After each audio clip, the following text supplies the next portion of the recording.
whether he's going to go towards it. It's taking the same as game one, ladies and gentlemen. Shen being taken away as well. So next one could be Elise.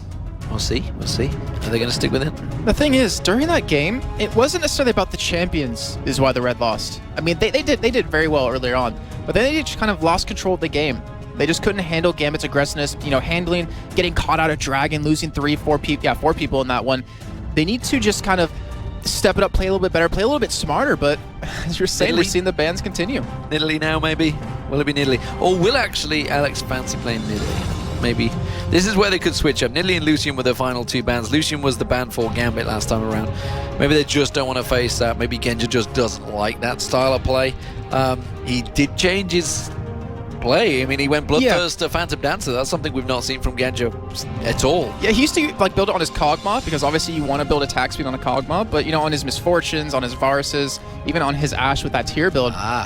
So they didn't want to face Shyvana. Well, Shyvana, to be fair, was Faris's champion and really their best player. I guess you could say their best champion in the previous match. That does mean Lucian is available. He's the only one that didn't get through from the previous match bans. I want to know what they're going to pick up here, though, because Annie is a possibility again. That was a very highly prioritized pick for Gambit in the last game prior for Edward.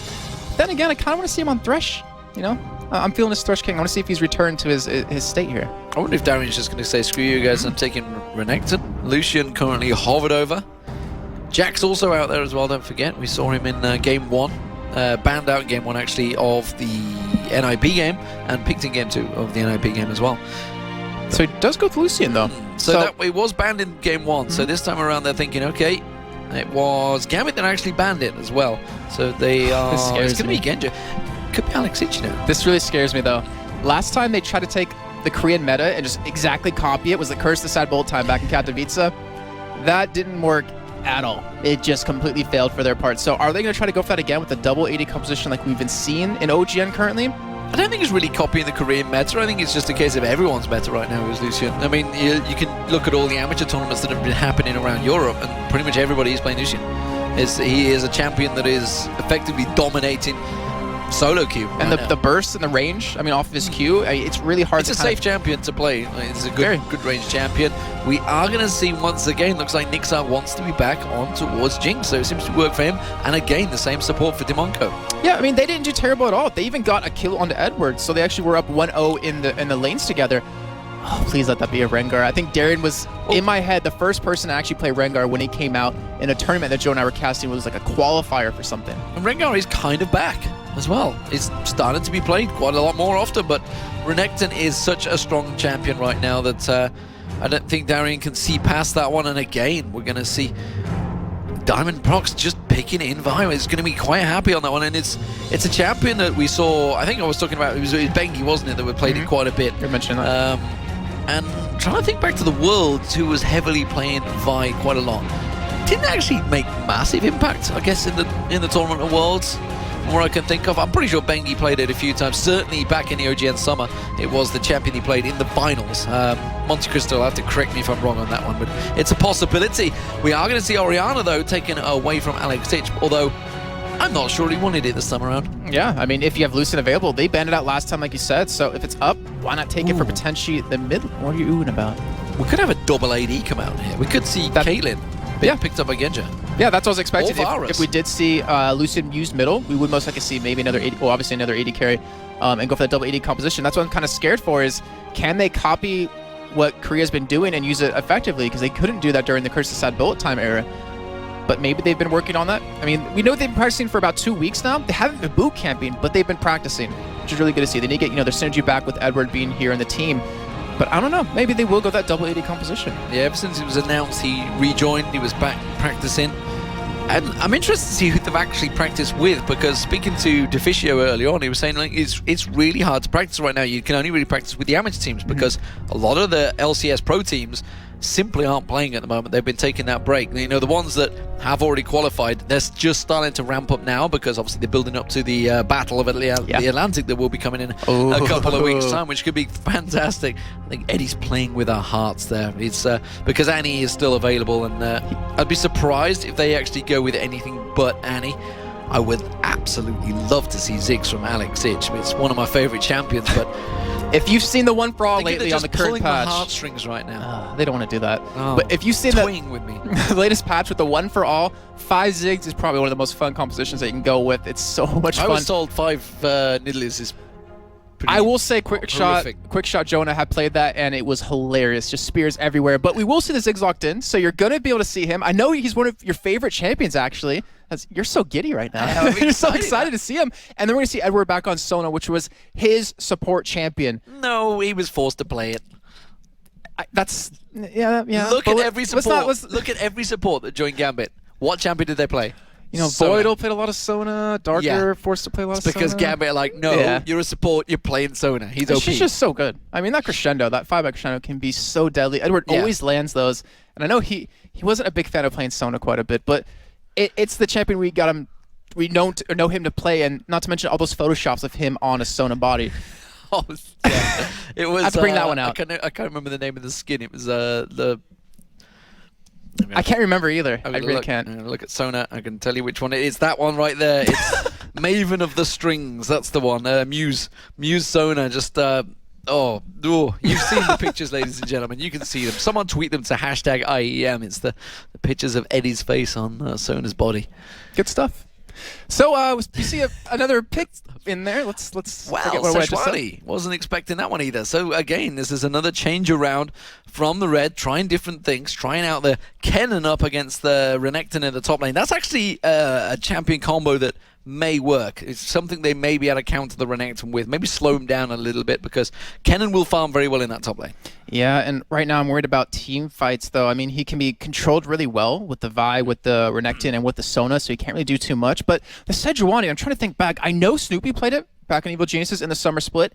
Didn't really work out for him. We haven't really seen it be too successful, I think, in most of these matches, but the idea of it, I really love it. It's basically like an Amumu, except you can use it from range. You can catch them all with that ultimate and then kind of pull them together, set up for Kennen, set up for Zyra. They have a really good team fight-oriented composition, but still, it doesn't matter how good your composition is for what stage of the game if you can't get to that point successfully. And I'm wondering if Alex is planning on playing against Orianna in that mid lane with the Ziggs, whether he's planning on something else, whether they're shifting the lanes around, maybe going 2v1 in the mid. I don't see why he wouldn't go middle against Orianna. I mean, He's got the range, so there's no reason to... And we saw Zig changes in the 3.13 patch, so he's a little bit stronger early on. That's where we've seen him played a little bit more, and also very strong at pushing. You can be interactive with other lanes with that ultimate. I'm really hoping for like a cross-map ulti to come in from him, just to kind of see a smirk on his face when he lands it. But either way, it shouldn't be that bad for him. He has good range, he has good zoning potential, and also he has an escape mechanism with that W. Well, Rivington will be happy because it is Karate Kennen. It's his skin that he has as his icon at right again. So Alex, it's right there on your screen. You can see joyous, happy, smiling, and why not? He just went 6-1-12 in the previous match. You're very happy, I see, Alex. Very happy. And considering he was like, what, 2 minutes off of potentially getting Challenger last season, was it? You like did a marathon of streaming to kind of get it last second, and unfortunately didn't get it. Which I always find hilarious when the LCS players can't get in Challenger. There's a lot of people who deserve it in Europe, I would have to say, for that one.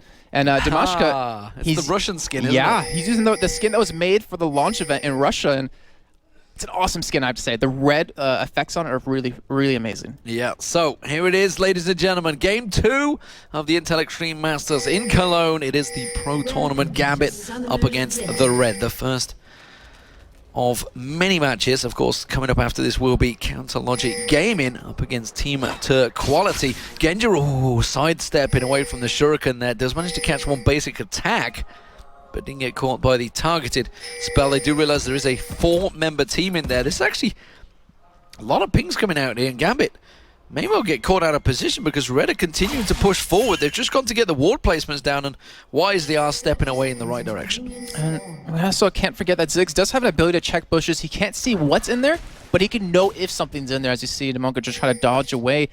And one thing that kind of comes to mind as we are seeing the Red just kind of take control of the southern jungle of Gambit is that Fariz, he's actually not running any armor pen, flat or percent-wise, and we saw most Kennens in the summer split go for that, just for that early harass power when you build these Dorian's Blades, not to mention the lifesteal. So he's going for more of a magic penetration kind of build, and I want to see, can he go head-to-head up against Darian? Because, you know, the game prior, he did a great job. He was 3-0 at one point on that Shyvana.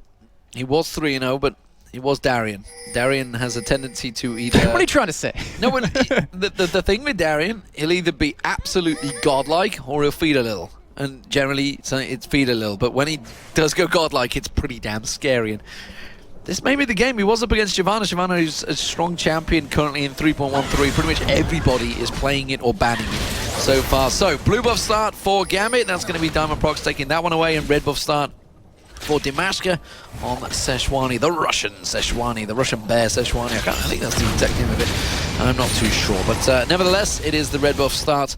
And he will be going across the race. Is he going to rush through his blue? Looks like he will. Yeah, it looks like he definitely needs to. I mean, it's Seshwani. You really can't afford to not take your blue early on.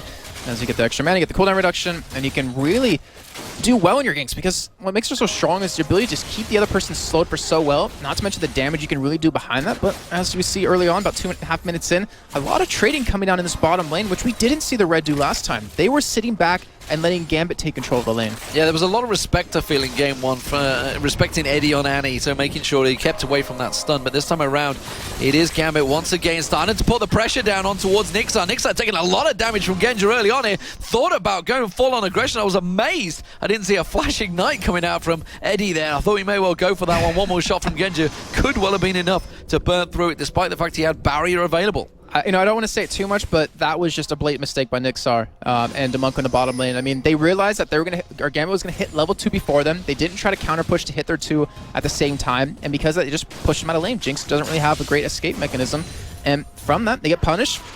Nixar's pushed out of lane, and that's really going to hurt him, because now it's 16-4 CS, and he's missing out on a giant wave right now.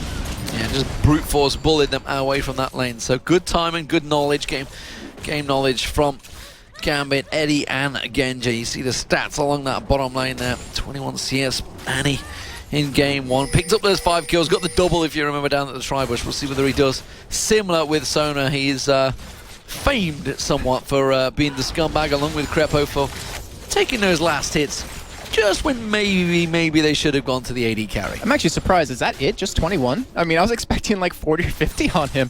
But yeah, it's shown though time and time again that Edward, with those kills, he really makes it work for him. He built a Haunting Guise last time on Annie, do a little bit more damage, get that little bit of penetration in here. But in the meantime, Diamond, he wants to keep vision of this side of the jungle. And Dimashka, he's going to be going for his race here. Now, I don't think he's spotted Diamond just yet, but he's trying to harass him. He wants to get the big buff, but he's not going to go for it. He's actually caught himself well out of position. Where is Diamond going right now? The final golem's going to go across. Oh, I thought Funko maybe was going to follow on through. Alexic instead does not come around and help out. Instead, he just back away. Let's look at this mid lane, because we see the rubber ring being thrown out. He's playing Pool Party Ziggs, which is actually Dustin Beck, Riot Redbeard's icon, so he'd be happy with that. Oh, which is it? Or has he got the snow? I'm not sure. Pretty sure it's Pool Party. You gotta be careful here, because if you get it wrong, he's probably looking at like Demon. He's only the... I'm sorry, man. He's only the VP of esports and my ultimate boss, basically, so not important. But, you know, we talked about earlier on, you know, Darian versus Fariz. And we were saying, no, Freeze, he did such a good job earlier on with that Shyvana in game number 1, but look at the CS difference right now. 34-22 as a range versus a melee. Darren is just making his mark on this top lane, but Diamond coming in, they're going to go for a fight here, and look at the damage! Yeah, Dimashka just realizing how much damage was going to come out towards him. They could actually return to this one on the tower, but instead they are going to back away. They don't really have vision of where Fomko is. They had backed away, but instead they choose to back away. So again, farming between the turrets, coming out nicely for Darian. He was the man that started it all. I think it's safe to say that everybody has now copied and perfected that technique, certainly in Korea, but he was the man that started it all way back when in Intel Extreme Masters Kiev. And it's working out so well for him. He's going to be able to get just tanky enough early on. He even went for a Dorn's Blade because he realized, you know what, I'm winning this lane pretty well. I mean, I could probably take Ken in a 1v1, and he probably can when he returns. He will be 6 momentarily when he gets there. And this is a big problem for Red, because if Fariz gets behind, if he can get some sort of advantage in his lane, his damage is going to mean nothing later on in these fights, because Darren will be too tanky, Diamond will be too tanky, and then the rest of Gambit can just blow him up. So he's either going to have to go for a zoning, that's his first item, if he wants to survive. Actually, no, he will have to go for that. There's no way around it.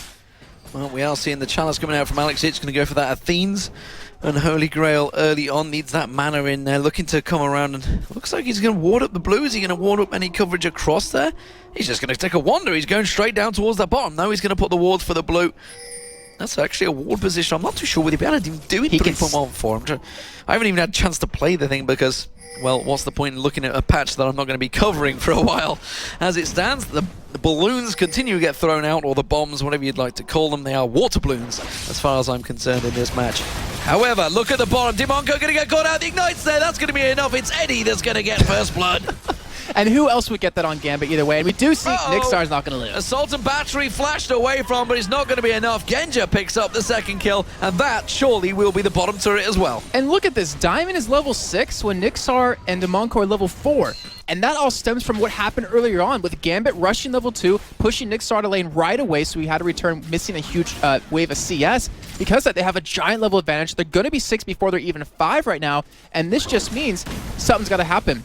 Dimashq is going to either have to camp down there to help them out quite a bit, or they're going to continue to lose their lives. They're going to continue to fall further behind in CS, when it's already 56-30, and it's even forcing Nixar to go for a triple Doran's Blade build again. This is danger for Red. They are letting Darian, he's farming between the lanes, picking up the golems, just taking what he pleases in the jungle right now. And he's going to steal it. He's going to go for the steal with his ulti.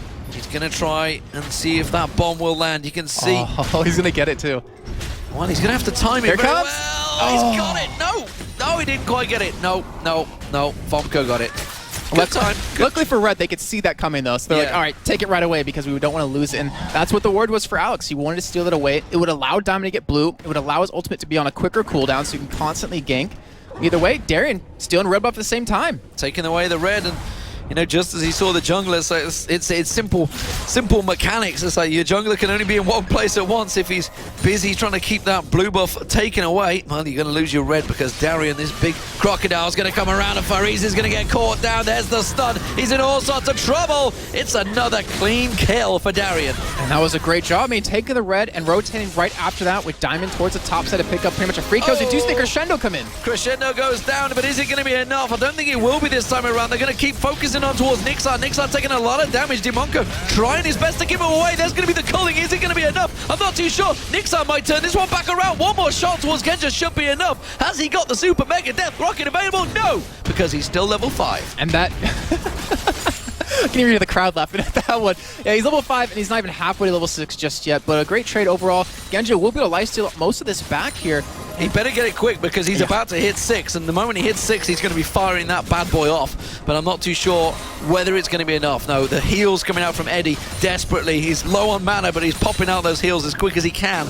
They need to put more pressure back on towards Nixar to prevent it, but if he gets caught and poked down with Dimashq joining in, they may well be in trouble. Dimashq's going to join him in this tri-burst. There it is. Throws out the ultimate stun. Oh, the chompers are not going to land either. Eddie blocks all the damage from Dimashq. And again, Genja just sidesteps it and walks away. While that's happening, Darian did die in the top. That's surprising. Finally goes down. Yeah, he was farming between turrets yet again here. You can see that reflected in the CS difference, but right now Genja's still getting low. I believe he got hit with the Super Mega Death Rocket. Yes, he did, but he still survived. And right now, Alex chasing down Fomko here.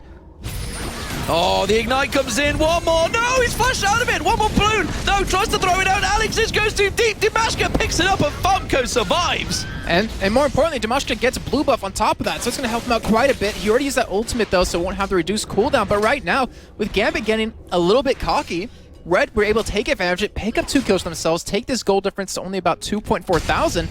And this is a great job by Red of getting back in the game, taking advantage of Gambit making mistakes. Yeah, this is a pretty close start, but then again, it was last time as well. 10 minutes gone, no dragon taken just yet. Diamond Prox does a funky little dance and backs back to base, and Darian returns. Let's look what he's got. Spectral Wraith, Cowl on the top lane.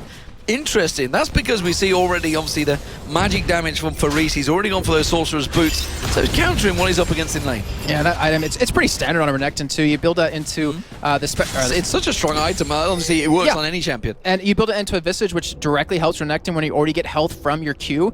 That makes him really hard to deal with. He realizes it's a double AP composition, so build that magic resist a little bit early, then go for that Sunfire Cape, and he'll be doing fairly well as Edward.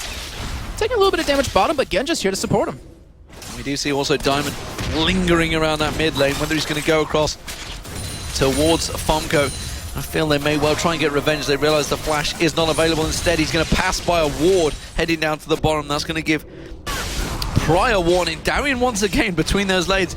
This time he's going to get the regen on there. Once just little Cleave's going to come around. Dimashka getting caught out. Diamond Prox going one-on-one in the jungle. Can he do it against Shyvana? That's the question. Sorry, Seshwani. The choppers get thrown through. Oh, he uses Assault Battery to try and get on towards Nixa. Grasping Root comes through and again flashes away. No, he gets locked up and this time he will get taken down. Dimashka does manage to throw out that ultimate, but that was a lot burned to get one jungler. Now you can see Alex Stitch. He's going to turn it back around. Shockwave pulled out though, and Dimashka tries to turn it back around. Eddie comes in there. Crescendo on towards Whisker. He does get the kill.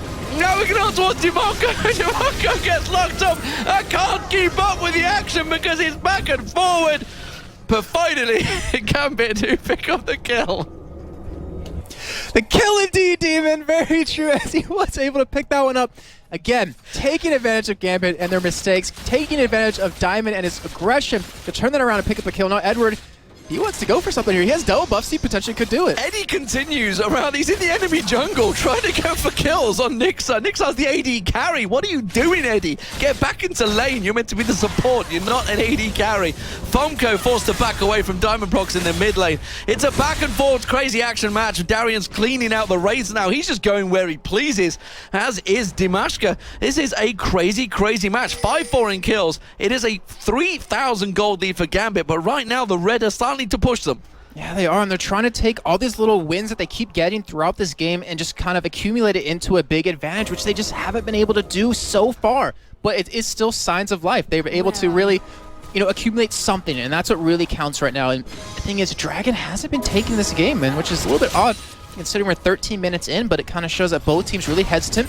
Diamond going to be coming around for blue here, and Alex, he's going to try for the steal for a second time. Oh, Fomko's going to get charged up on. Oh, they've got different directions. What are they doing? He got across and got the steal, though. Nevertheless, Diamond Prox with the blue buff. That's the top tower going down as well for Darian.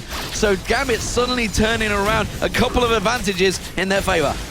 A fantastic job by Gambit to kind of just swoop right back into that, and Darren, he's been farming between those two turrets pretty much the entire game so far, and he has a 50 CS lead. We do see Genja going in. A full burst of the Cullen, but unfortunately the plants blocked it out there, and that shows just exactly how much damage that ulti can do when it's on low level. Next to nothing is simply the case. Diamond Prox, is he being sneaky enough? I think he might be. Oh, they would have been spotted now. Dimashka realizes he's got two members there coming around. He's going to be Fomko. They try and target on towards Super Mega Death Rocket. Assault Battery. There's not even Jinx available in this match. He don't care. He's down the bottom. I don't know what the hell I'm talking about, but nevertheless, is Darian in all sorts of trouble. Fomko's not going to go down, but Darian is. But no! They just try and defend it. The barrel's coming out. Can they take another one down? Would you believe it? They're still dying. Nixar flashes through, but he's going to get away with a slither of health. Eddie picks up another kill in the bottom. Dimonko going down. Back and forth action across the map, and still the fight for the red. Those Red Bulls, Demon. But yeah, I mean, we saw fights break out everywhere, and a great ward by Gambit in that Wraith bush to spot when anyone was coming from the red side to stop that red take, and they saw it, they went for it, they were able to pick up those kills, even though Darren did go down, but he's finished his Spirit Visage, and right now, still a huge CS lead across the board. I mean, we didn't even touch on the 80 carries right now. Genja has 203 and 128 CS to the 57 of Nixar. Nixar's level 7 to the level 9 of Genja. They are constantly pressuring him and not allowing him to get this game at all. So, 15 minutes gone in the game. Let's slow things down a little. Let's calm it down, calm it down, calm it down. Everybody's been back to buy items. We're seeing Trinity Force being built up by Genja, so he's going for that for a first item instead. We saw Infinity Edges earlier on. He's on his own down the bottom there. Pressure on towards the turrets, but Red are actually putting Gambit through the paces here, though. But is this Gambit in full control, or is this Gambit just toying with their prey? The thing is, no matter how many kills Red gets right now, they're not getting anything from it. I mean, yeah, they're getting gold, but look at the farm. I mean, that right there just shows you that Gambit, even though they do die, they're constantly farming. They're constantly picking up items. Genja, I mean, he's sitting on 2,200 gold right now to spend when he goes back.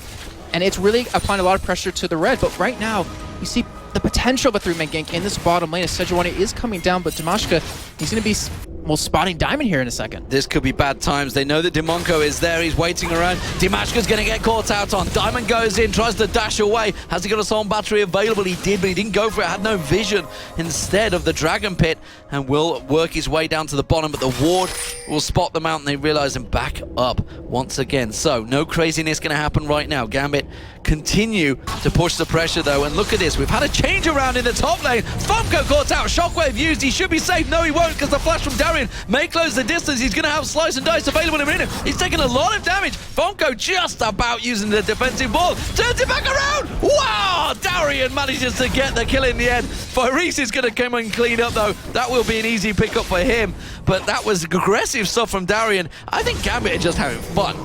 I would say they're definitely doing that a little bit right there, but they're also still trying to win, as you can see. I mean, with Darian overextending, they pick up a Dragon right off the back of that. And one thing that's kind of worrying me right now is we've had a lot of people talk about this to us, is that Genja, he likes to accumulate a lot of gold, but never goes back and spends it until, 10 minutes after he probably needed to. And right now you wonder, with that Triforce done, would he have been able to pick up a couple of more kills on Nixar? But, it's Lucian. He gets really an extra amount of damage just from leveling alone, not necessarily in items. So by staying in lane, he's been getting the levels. He's been applying a lot of pressures. He hits level 7, so he's going to be able to probably pick up a kill here with the Flash ultimate coming out of Edward. Look for it, because that's what's going to kick it off. Oh, they're going to be the flash crescendo. Nixar's going to get caught out. Strangleforce will go down, but Genja comes in. That's going to be 1, that's going to be 2, and that's going to be Gambit picking up the bottom turret. They are now cleaning house. They have an 8,000 gold lead, 9-6 in kills, and 3-0. All the outer turrets are now down. Exactly. I mean, the kills don't really tell the story, but Alex, he's getting caught here, but can he turn it around? Well, I'm not too sure. We're going to see his own battery zooming in, and Diamond Prox comes in to save the day once again. Dimashka, that's a juicy target that Diamond wanted. I don't think he's going to be able to get it. Unfortunately not for him, as we did see Alex try to ult him here, but he flashed out of it. But either way, they're going to get a turret off it. They're going to get their hunger quenched by a little bit more gold off of this turret. In the meantime, you're seeing Famco go bottom. Like, they're trying to react to wherever Gambit's going, but the moment they get there, Gambit's already somewhere else. That's going to be the middle inner turret going down. Minions will close that one out, and they move towards the top, where Darian continues to shove on through. Look at the items he's built as well. Look for the pickaxe now as his second item. What's he building towards? Last Whisper? Yeah. I mean, Infinity Edge, who knows it's Darian? I would hope not if it was Infinity Edge, and I would make a bet on it right now, but I still realize Carmack's here, and he thrives off those opportunities. So I'm going to say it's going to be a Last Whisper, but you see, the Red, they're trying to respond with it. They're building up Azonias on Faris, which we kind of expected him to go for, but the items he has are just not on par. Nixar, he can go down here. What are you doing, man? Going in there. Darian's happy to tank this one out. He's going to put those chompers down, but it's not going to be enough. That's an easy pickup for Darian. His support comes in with the grasping roots, but it is all over for him. Genja now focusing in there, putting the damage down towards Famco. Shockwave comes out there. The support comes in, but it's going to be too much, and Genja will go down. Eddie is in there. He's got Crescendo available. 3 members, uses the Crescendo, and just has to back away. That's 2 down. Alex Itch comes in. They're going 1 by 1. What are you doing, Gambit? They keep going in. The heals are not going to be enough. It's a triple kill. They're gifting it back to Red on a plate, and Faris is taking every single bite. I feel like they're playing Iron Man right now, where they send 1 man in and at a time to see if he can pull off an ace by himself, and it just seems clearly not working right now, even though they got the kill on a Famco. But to sacrifice 3 people and to give those over to Kennen to Faris, that's exactly what he wanted. That's exactly what he needed on top of that. He's sitting on 2,800 gold, so that Zonius will be done when he goes back, and that will make him that much stronger. And right now, if Gambit, the thing is, they have they have a huge gold lead, 9,000, but if they keep getting over kills and they allow Red to farm up, then the team fight capability that Red has can really overpower them. It's not quite over 9,000 right now, but it's almost there. Darian was looking possibly for a kill on Faris. If he clears out this wave, maybe it will go over 9,000. But, well, we have the Trinity Force along with the Vampire Acceptor for Genja. Meanwhile, his counterpart Nixar is having a horrific time. 100 CS advantage built up by Genja, because Nixar, simply put, has not been able to get a break. He went up to the top lane and then found a giant crocodile ready and waiting to pounce on him. Alex Itch, honestly, hasn't had a great impact on this game as Ziggs, unfortunately, as I'd like to see it. Lichbane now picked up by him along with Athenes. He's actually quite far ahead of Famco in terms of farm and I guess gold, because universally his team's picking up a lot more objectives, but hasn't been too impactful so far. Yeah, he really hasn't, but I think as the game goes on, he's going to continue to power up really well. With the fact with that Lichbane and the changes to Ziggs, he can push very quickly and he can take towers down very fast. And then if you have a 1v1, he's most likely going to be able to pull that one off, considering how far the Red is behind right now. So we see the top lane waves going to get pushed in. Bottom lane waves does see Genja on his own pushing in, and the mid lane waves as well also being driven forward. Dragon's up in 1.5 minutes, so Gambit simply seeing what opportunity they can create. Alex Itch is going to nudge on through. That tower's actually not really been touched, despite the fact there's We've seen a lot of farming between the lanes, but look at this. They're caught out of position. These are possibly caught between a rock and a crocodile. I'm not too sure which one's going to win. Dominus actually going down. Darian's taking a hell of a lot of beating because the team are not on the same wavelength. Oh, assault battery on towards Fire East. Fire East is going to get caught down. Has to use that Zhonya's hourglass. While this is all happening, the rest of his team are piling on. There's the assault battery. Oh, Shockwave comes down. Does manage to save the bacon of Dimashka, but they do force away. Darian is so tanky. He flashes in, goes aggressive. Crescendo comes out. Gambit going to clean up here. Can they get another one down? They cannot. The barrels won't land the ignite. Oh, Nixar just about survives there. Fonko hanging on for dear life. One more shot from Genji is going to be enough. Alex Itch will pick that one up,